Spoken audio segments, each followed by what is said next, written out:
What's your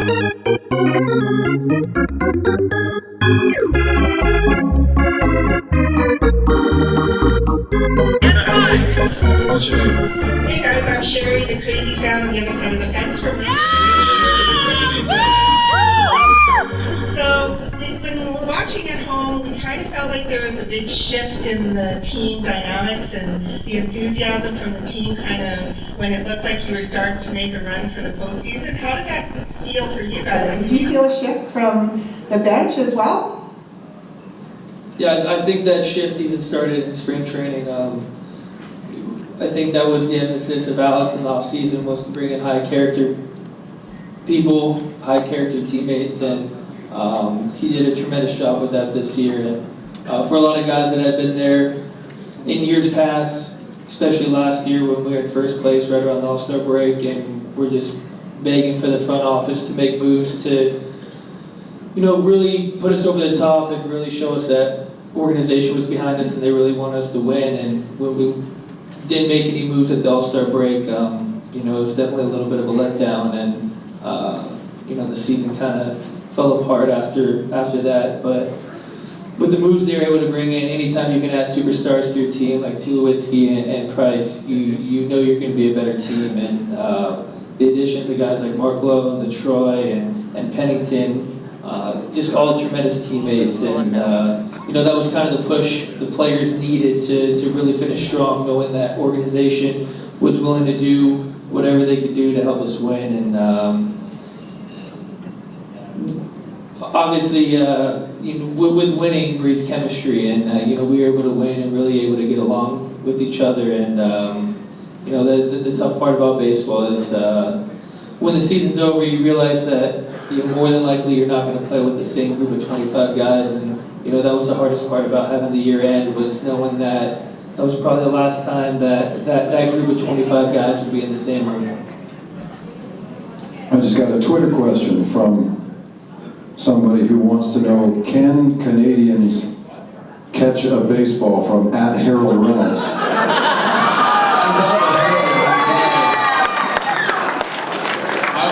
I was on Hot Stove on Friday, you know that, right? I saw that. Harold. And the whole time, all he wanted to talk about was how scared he is to come to Canada. And I was like, Harold, listen, I'll defend you, but you can't mess with my people up there. I'm like a de facto Canadian now. I had to remind Harold that he actually played professionally in Calgary for 2 years. He's like, oh yeah! Hey guys, just to follow up on the last question, you guys did look like you had a great time on the bench this year. That was pretty obvious. Who on the team, on the club, is the biggest smartass, the biggest prankster? And secondly, can you allude to one of his best pranks? I think smartass and prankster are two completely different things, by the way. Smartass Donaldson, 100,000%. Like, this guy will bury you on a Tuesday for no reason. He'll just walk in and tell you you're the worst player in America or Canada or whatever, and then try to motivate you or whatever. But he's the man. He's our guy. Like, literally, he wore KP about some base running stuff this year. You remember Seattle? He got you. But that's what he does. Like, I was sitting on the couch one day and he came in and he's like, "You gonna try to get better today or what?" Relax. I mean, that's part of his thing. Prank, like, what do you got on prankster? I don't know. Like, everybody's kind of like, I don't know. Kevin, do you agree? You agree with Donaldson? With yeah, Donaldson? Absolutely. He's definitely a loose cannon. He is exactly the person you see on the field, off the field, maybe probably worse. Yeah, just think about what his haircut looked like. That's his personality. Yeah. But yeah, as far as pranksters, I wouldn't say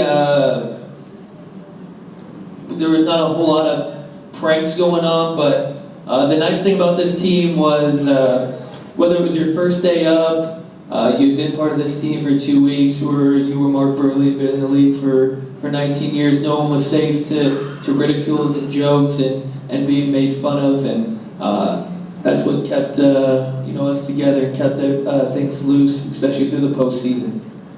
Hayden Adams has a question. What do you got? This question's for both of you. What was the toughest pitcher you faced this season? Chris Archer. Kevin. Chris Archer, that was quick. Archer. Toughest fit pitcher in the face. Always. My microphone still on? Anybody hear me? Yep, we can hear you. Juris Familia, the closer for the Mets. I hate him. Any other pitchers you hate, quote unquote? Because there's one I hate, he pitches for Kansas City, but I think you know who I'm talking about. Johnny. I think he doesn't like Ventura more than he doesn't like Cueto. Shane Dawson, you got a question? You can think of one and I'll come back to you. All right. Questions on this side of the room. I came over to this side of the room because everybody from that side of the room had a question. So here we go. What's your name?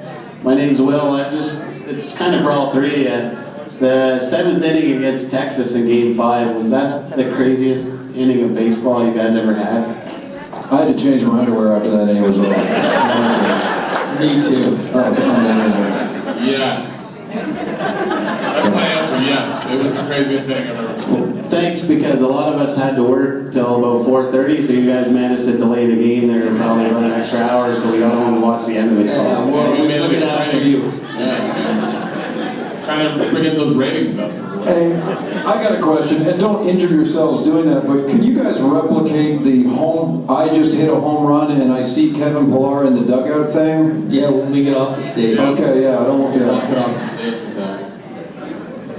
Questions, here we go, center of the room. Have a bush party! Kawasaki's not. Rudy's here. Question here.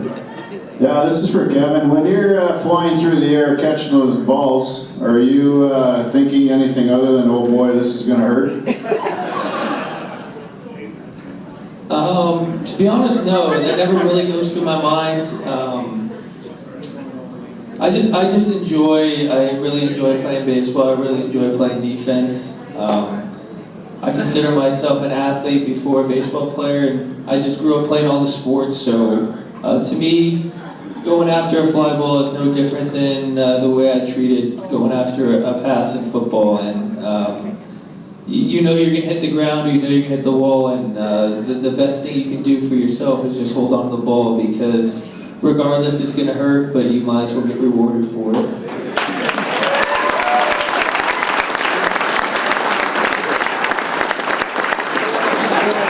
Hey guys, Dutch Eddie has a question.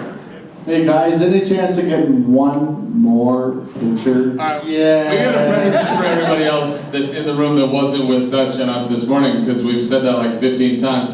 So we walked around the whole, what's the complex called that we were at? McDonald Island. The McDonald Island. Great complex. And literally, like, you know, there's people in there everywhere taking pictures. So like we go in the office at one point, and there's probably like 10 or 15 people in there, and like 4 of them get in the picture, and we're like, oh great. And Dutch is like, no, the next guy, get in the picture. So one person would come in, he's like, hey, you, get in the picture.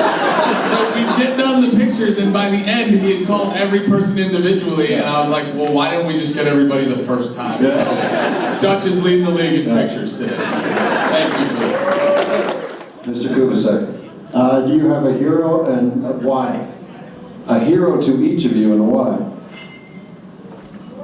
Are we talking like baseball specific heroes? Could be anybody. I have a whole list of heroes. Do you want to hear them all? Pick one. Okay, well, Pick one and no, explain I'm why. gonna pick 3. I'm gonna pick 3. Okay, number 1, my hero, my parents. First and foremost, always gonna be my parents. I think a lot of people in this room, just from the sense of community I get sitting here and being here, you know, my parents allowed me the opportunity to follow my dream. They allowed me to play all the sports growing up. My parents were those parents that never missed games. The rare occasion me and my brother played on the same day, it was rock, paper, scissors to see who was going to whose game. And you know, being drafted late and it was hard for me to support myself through the minor leagues, and you know, my parents were there for me, supporting me all the way through, and so they would be my first heroes. My baseball hero is Cal Ripken Jr. Yeah, that's my hero. I respect the guy who's willing to go out there and play every day, hurt, sore, indifferent, not feeling well, and what he was able to accomplish. I don't think we'll ever see someone break that record just because how the game is. the game, in my opinion, has turned to be a little soft. Guys don't feel well. They sit out. Their back's a little tight. They don't sit out. And Cal Ripken wasn't that guy. And my last hero is the armed forces. I'm a big pro-military guy, and just very thankful for everything they do. Give this opportunity to do what we love every day. Yes. Funny, he just took all my answers. My mom and dad, for sure, are on that list. I don't know what I'd do without them. I'm an only child, and they've been there for me through everything. So I can't tell you how many hours they've driven and how many flights they've taken. I mean, shoot, even Jamie knows my parents really Sweet well. Lou. He's referred to as Sweet Lou in Toronto. He knows everybody there, but they're awesome. They're tremendous. Cal Ripken would be a guy for me in baseball. I think the armed forces are incredibly important for what we do, because without them, we wouldn't be able to play the game that we love. And I have one last one. Rich Gedman was the catcher for the Boston Red Sox in the mid-'80s. Rich was my manager in Indy Ball for 6 out of my 7 years when I was there. And, he taught me how to be a pro. He taught me how to compete. He taught me how to deal with failure. Without him, I wouldn't be where I am today. Good answers.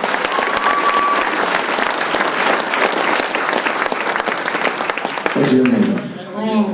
Quinn, and you model the Greg's on Pink beautifully, I might add. Who's your hero, Quinn? My mom. Good answer. Wow. No brownie points for that. What's your question? Who is the biggest ladies' man on the team?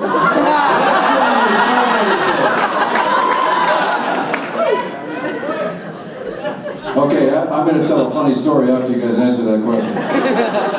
There are multiple answers to this question. Who is the most loved by women in Toronto is the guy sitting to my right. It's unbelievable. This guy's jawbone, let me tell you. Look at this thing. Look at that jawbone right there. He's a married man. Okay. 2 years too early. Yeah.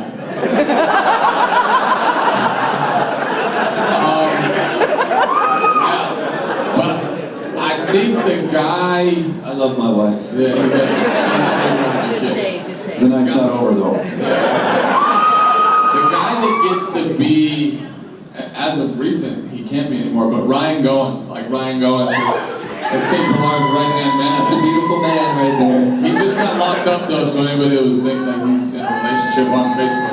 And I'd also do Marcus Stroman in that mix. Oh yeah, the Stro Show, but that's like, yeah, that's assumed. You seen that guy's hair? Okay.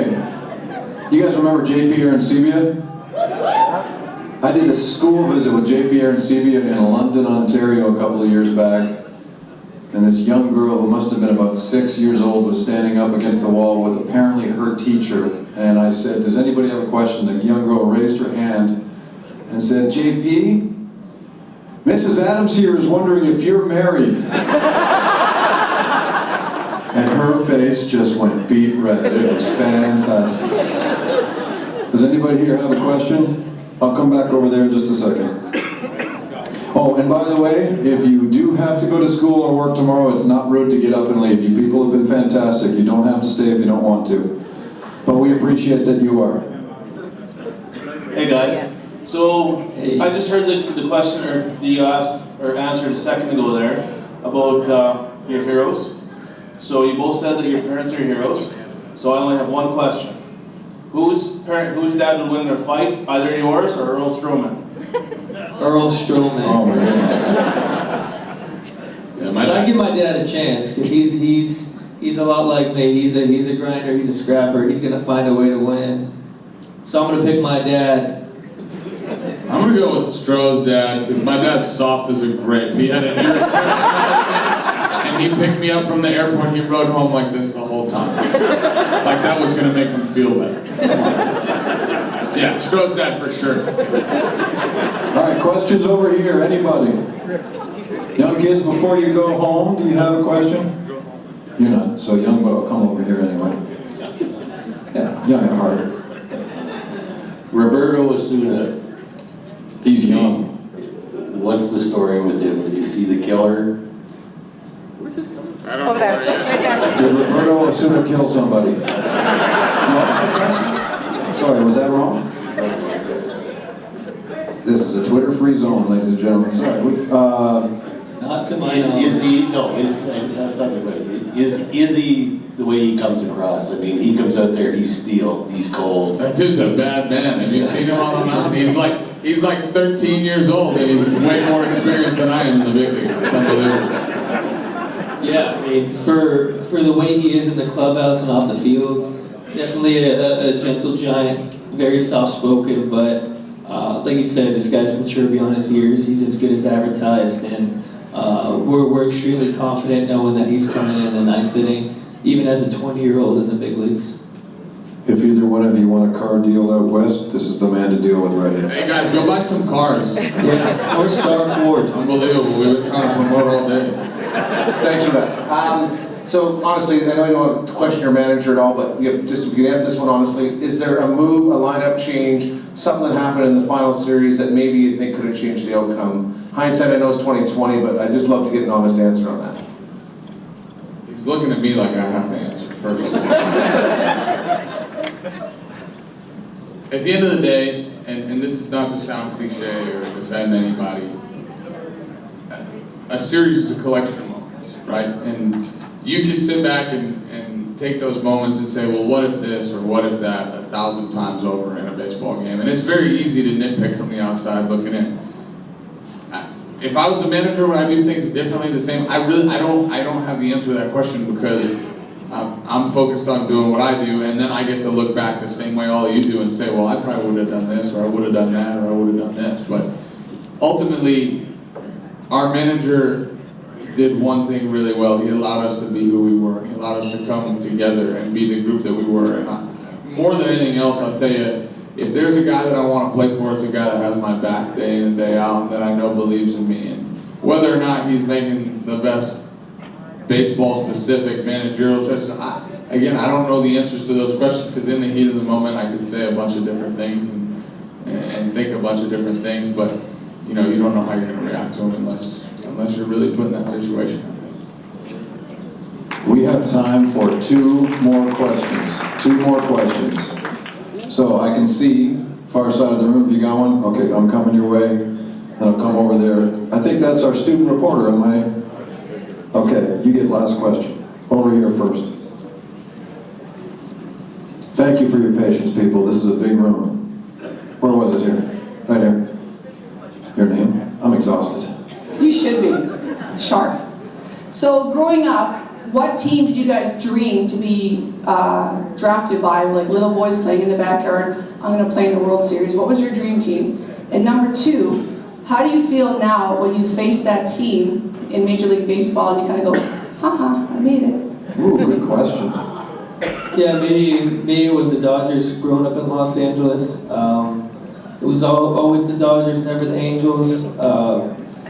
Grew up going to the games there, and ever since I can remember, that was always the dream, to step on that field and play in Dodger Stadium. Up until this point in my career, we have played the Dodgers.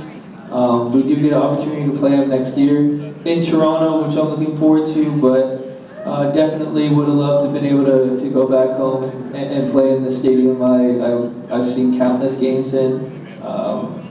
I just look forward to that opportunity one day to go back to LA and play in the sacred grounds of Dodger Stadium.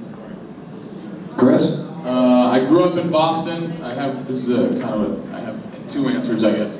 I grew up in Boston, so obviously you want to play for the Red Sox growing up because you see the Green Monster and think all the legends that played there. But I was more of a baseball fan growing up than anything else, so I really understood what the New York Yankees meant to baseball. So, and as a way to like kind of jab at all my friends, in my high school yearbook I wrote, in the future we'll sign a $300 million contract with the New York Yankees, which didn't go over well, and you know, at the time, but how's that going for you? Yeah, I'm working on it. Me too. At the time, there were no $300 million contracts. At least I was right about where they were going. I didn't say I had to get one. But yeah, I mean, I had the opportunity to play in Fenway for the first time and in Yankee Stadium for the first time this year. I think those are the two most meaningful, I guess, like deep-rooted series for me, and I just happened to rake against both those teams, so I got that going for me. But I hit a homer at Fenway this year. Was even though we were down 10-1 when I hit it. It was pretty cool. Kevin, what was your signing bonus in the 32nd round of the draft? Half an iPhone.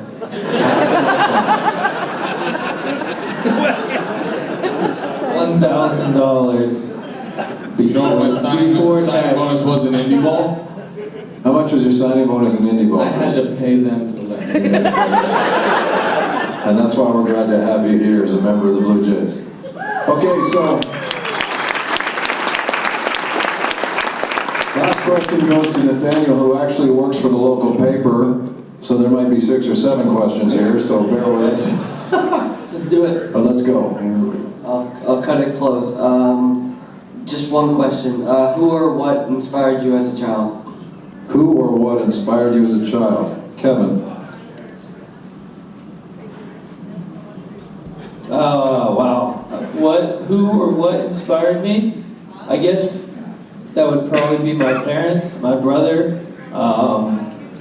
Just trying to do the right things, just trying to be a good person, do the right things, work hard, take care of my schoolwork, and you know, hopefully along the way I find my passion. And you know, I figured that out at a young age, that baseball is what I love to do. It was a game that, it's one of those games where you constantly fail at it, and when you succeed, you just want more and more and more, and that's what always drove me to want to play baseball. But it was always just, you know, follow my parents' lead. You know, they worked hard for everything they did, and they just taught me and my brother to be good people and do the right thing, and you know, ultimately it led me to find my passion. Yeah, I mean, I think I could use the same answer as we did for the, you know, who are your heroes question. My parents, for sure. My grandfather, too, was really important on my dad's side. I mean, I was close with all my grandparents, but on my dad's side, he had served in the military, and he kind of was like, you know, the strong fist of the family, and loved me dearly, and I was very sad. Like, one of his big dreams was for me to play in the big leagues, and we always talked about, as I was growing up, my dad and I remember seeing how close he was with him, and it just, people that made me want to be a better person, I think, more than anything else, more than a better player, just be a better person, a better teammate, a better student, a better friend, a better son, all those things. And I think, you know, my grandfather had a lot to do with that, my parents for sure, and certainly I think some of your role models in the game can help you with that, and that's why it's important to have good ones too. I'll tell you what inspires me. This country inspires me, and every time I step off a plane in one of the great provinces of this country, I feel grateful to be a part of this country. And with that, I probably speak for both of these gentlemen. We can't thank you guys enough for having us here in Fort McMurray, so thank you very much.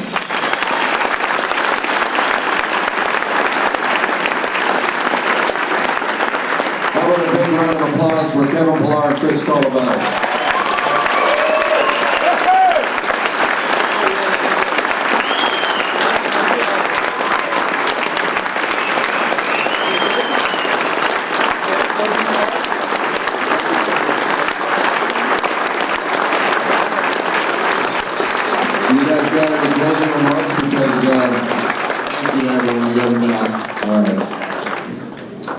Before we leave, I'd like to call upon Dutch Iannetti with the, in fact, true closing remarks. Unless the last time I saw Dutch, he was headed for the bathroom. Dutch, if you're anywhere near the podium, can you come on up here? You folks who were gracious enough to bid so high for the trips to Toronto/Seattle, you forgot your press passes from the ALDS. Come on up and pick them up too if you want them, or I'll just chuck them in the garbage. I just thought I'd throw those in as part of the package. Dutch Iannetti, one of the 3 owners of the team that has come to play this summer. Last word belongs to you.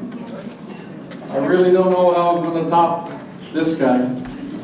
and the rest of them all night. Jamie, Kevin, Chris, it's been awesome here hanging out with you guys yesterday, today. Unbelievable. You know, they broke the ice when they arrived in the airport. We're just normal guys, is what they said. As we can all see here tonight, they're just normal guys. Right? Big round of applause.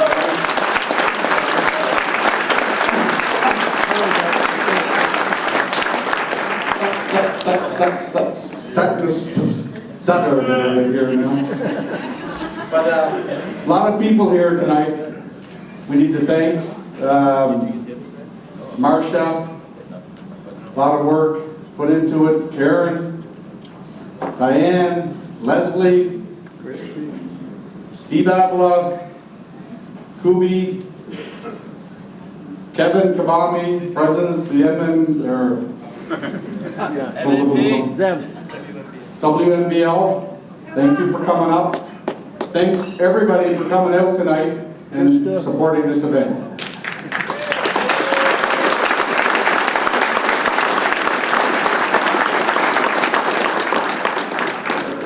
Let's play ball.